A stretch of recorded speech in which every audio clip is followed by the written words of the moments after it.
Si tu te sens perdu en ce moment précis, écoute la phrase qui va suivre comme si ta vie en dépendait. Tu n'es pas en retard. Tu n'es pas un échec. Tu n'es pas brisé. Tu es en train de traverser la phase la plus mal comprise de toute l'existence humaine. Cette impression de marcher dans le brouillard, cette lourdeur au réveil, cette voix qui te demande ce que tu fais de ta vie, tout cela n'est pas un problème à régler. C'est un signal.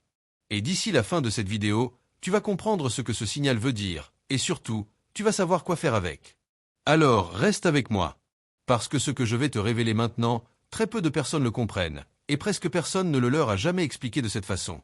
Pense à ce que tu ressens chaque matin. Le réveil sonne, et avant même d'ouvrir les yeux, il y a ce poids. Une pression sourde, dans la poitrine. Tu attrapes ton téléphone.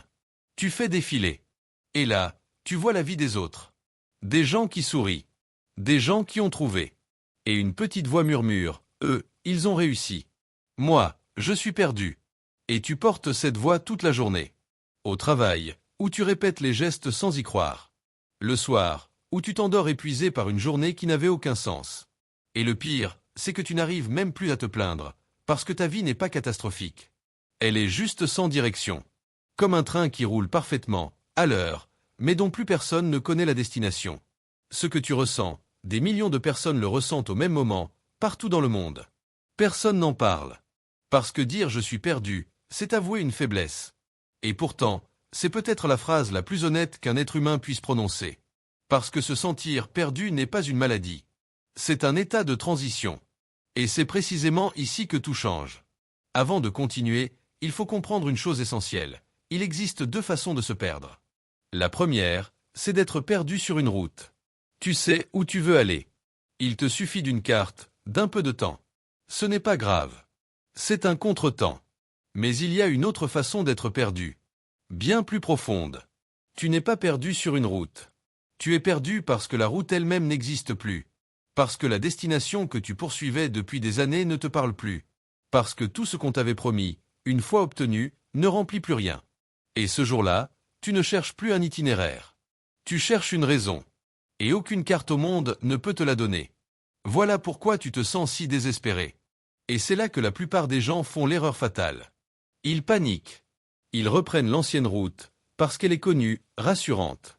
Et ils passent les 30 années suivantes à refaire un chemin qu'ils détestent, en se disant que c'est mieux que d'être perdu.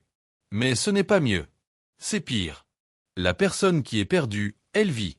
Elle cherche.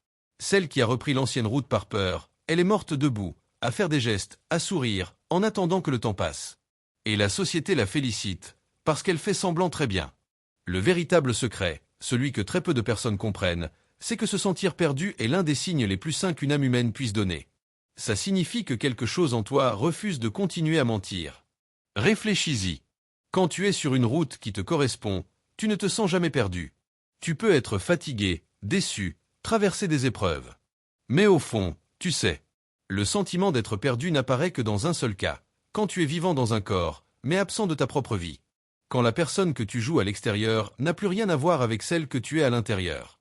L'écart devient si grand que ton esprit ne peut plus le supporter.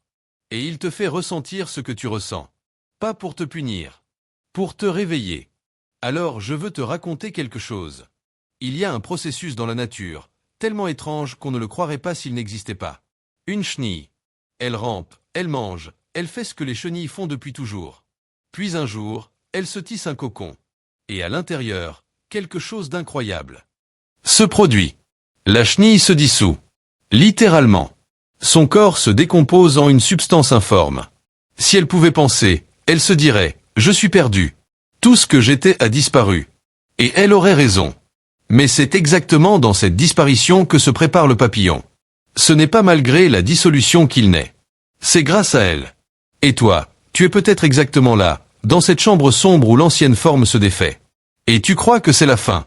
Ce n'est pas la fin. C'est le milieu de la plus grande transformation que ta vie ait jamais connue.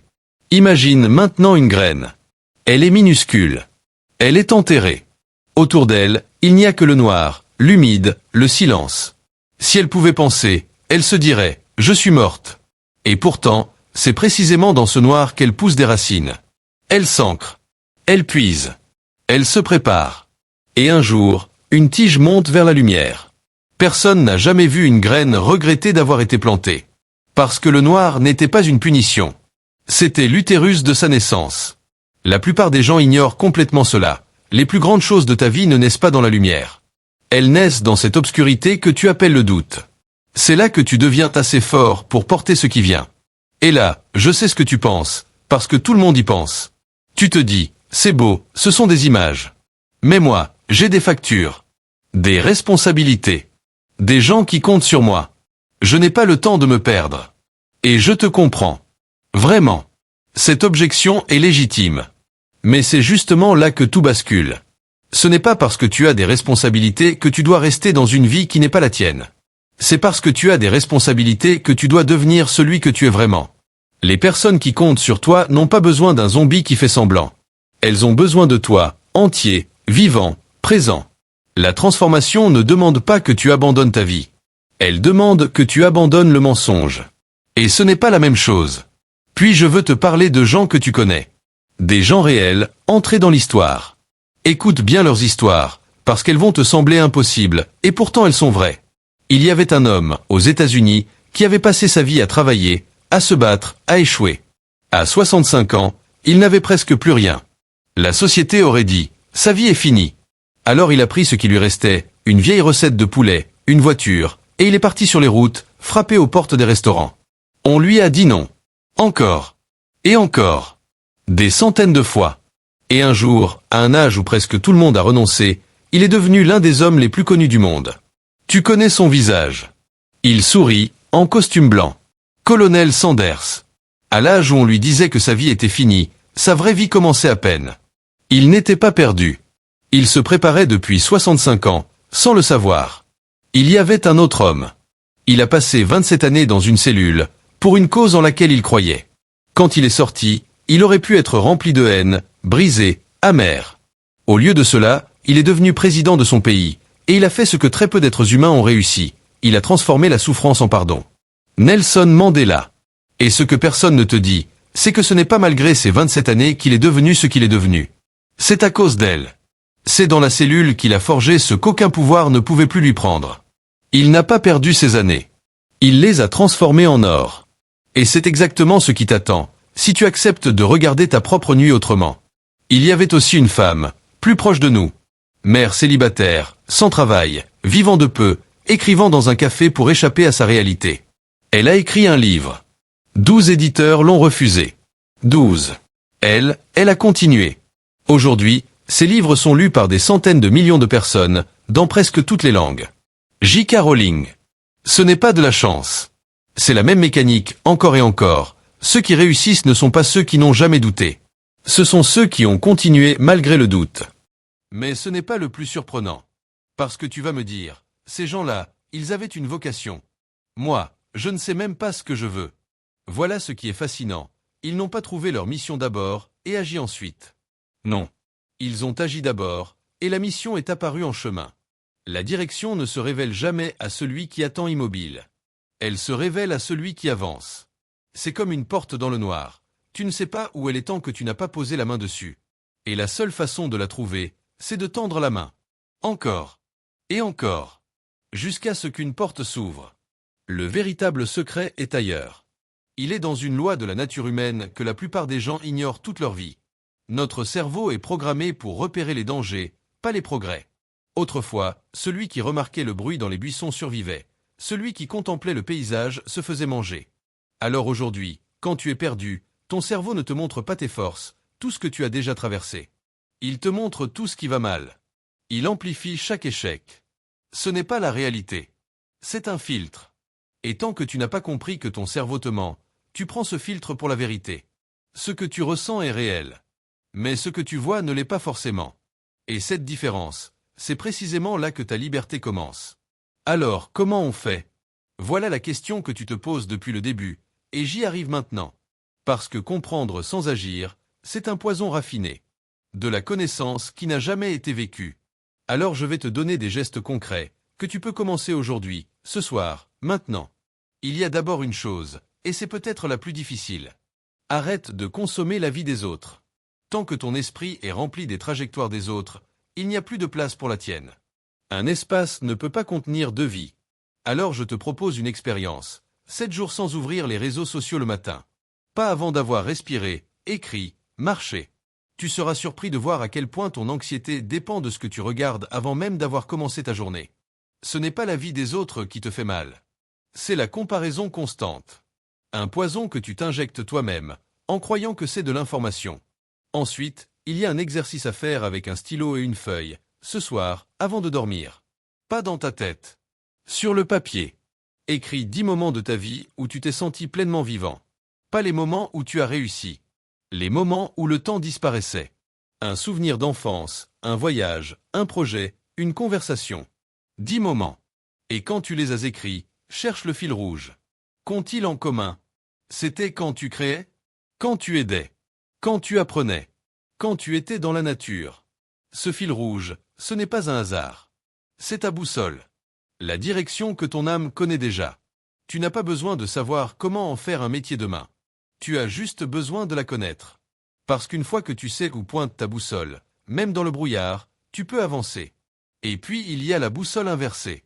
Sur une autre feuille, écris tout ce que tu ne veux absolument pas dans ta vie.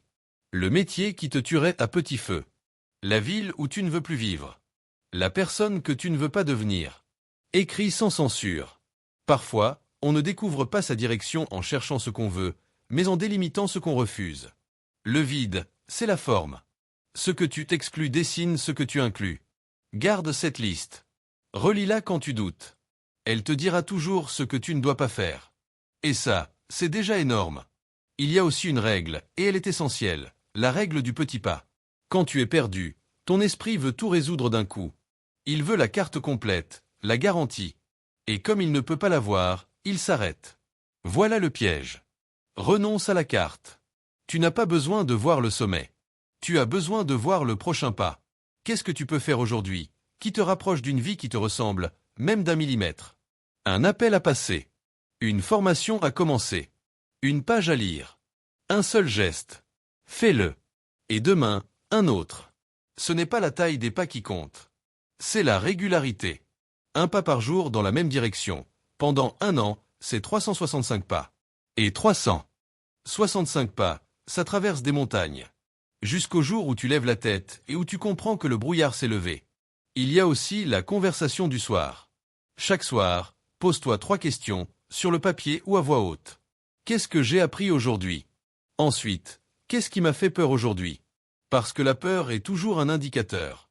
Elle pointe vers quelque chose que tu veux vraiment.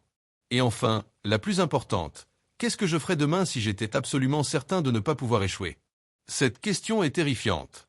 Elle t'oblige à retirer tous tes alibis, à regarder en face ce que tu veux vraiment. Écris la réponse.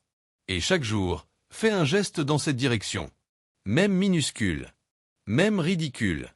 Surtout ridicule. C'est dans les gestes ridicules que commencent les grandes vies. Et puis il y a le corps.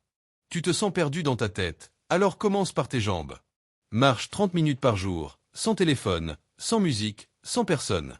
La marche, c'est le plus vieux médicament du monde. Aristote marchait en enseignant.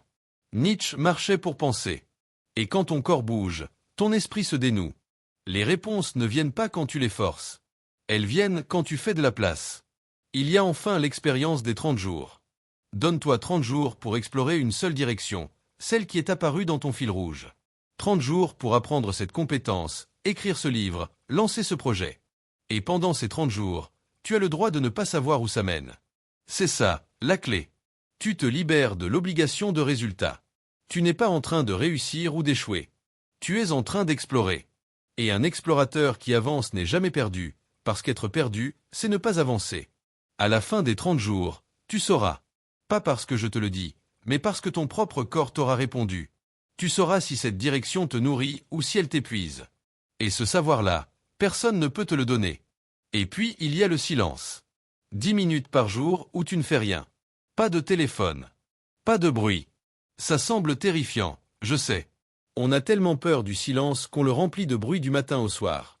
Mais comment veux-tu entendre ta propre voix, celle qui sait, si tu ne lui donnes jamais la parole? Elle est là.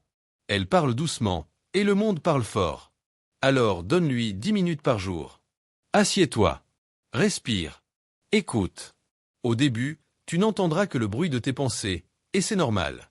Mais si tu tiens, Un matin, entre deux pensées, tu entendras autre chose. Une certitude. Un calme. Une direction. Et tu comprendras que tu n'étais jamais vraiment perdu. Tu étais juste trop bruyant pour t'entendre toi-même.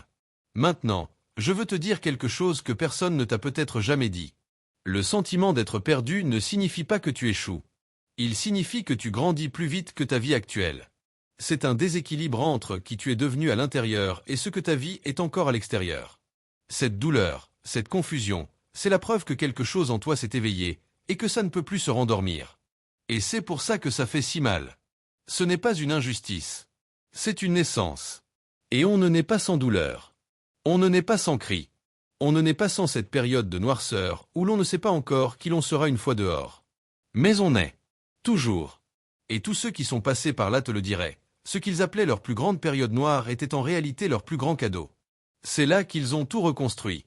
C'est là qu'ils sont devenus eux-mêmes. Pense à la nuit. Juste avant l'aube, elle est à son point le plus noir. C'est un fait. Et pourtant, c'est à ce moment-là que les étoiles sont les plus visibles. Quand tu es dans ta nuit la plus noire, regarde en l'air. Tes propres étoiles sont là aussi. Tes valeurs. Tes talents. Tes rêves d'enfant. Elles étaient là tout le temps, mais il fallait que les fausses lumières s'éteignent pour que tu les vois enfin. Voilà ce que fait le fait de se sentir perdu. Il éteint les fausses lumières. Il te laisse seul avec tes vraies étoiles. Et c'est peut-être la première fois depuis des années que tu peux enfin les regarder. Alors voici ce que je te demande, à la fin. Pas de tout résoudre. Pas de trouver la réponse en une nuit. Juste une chose. Décide de commencer. Décide que cette période sombre ne sera pas une parenthèse vide, mais le moment où tout a basculé. Décide de faire le premier pas. Ce soir. Pas demain. Pas lundi. Une page. Une marche. Un appel. Un silence. Un seul geste. Et après ce geste, un autre. Parce que c'est comme ça que les gens se retrouvent. Pas en un éclair. Pas en attendant que le ciel s'ouvre. Ils se retrouvent dans le mouvement, dans le petit pas fait le soir où tout semblait perdu, et qui est devenu le premier pas de la route de leur vie. Tu n'es pas perdu. Écoute-moi, parce que je veux que tu entendes ça. Tu n'es pas perdu. Tu es entre deux versions de toi-même. La première a fait son temps. Elle t'a mené jusqu'ici, et tu peux la remercier. Mais elle est finie. Et la seconde, celle que tu deviens, n'a pas encore ouvert les yeux. Elle est en train de se former, dans cette obscurité que tu appelles le vide, dans ce brouillard que tu appelles la perte. Et un jour, tu regarderas cette période derrière toi, et tu comprendras que tu n'étais pas perdu. Tu étais en chemin. Ces années de doute ne t'ont pas volé ta vie. Elles t'ont offert la seule chose qui compte vraiment, la certitude que le chemin que tu prends est le tien. Pas celui qu'on t'a tracé. Pas celui qu'on t'a vendu. Le tien. Et ceux qui choisissent leur chemin après être passés par le doute ne le quittent jamais. Ils avancent jusqu'au bout. Alors maintenant, pause cette vidéo. Lève-toi. Et fais le premier pas. Pas pour moi. Pour la personne que tu es en train de devenir. Elle t'attend déjà de l'autre côté de cette nuit. Elle sait que tu vas venir. Parce que tu n'as jamais cessé d'avancer. Tu l'as juste oublié. Mais pas elle. Alors vas-y. La nuit est profonde, mais les étoiles sont là. Et la première d'entre elles, c'est toi.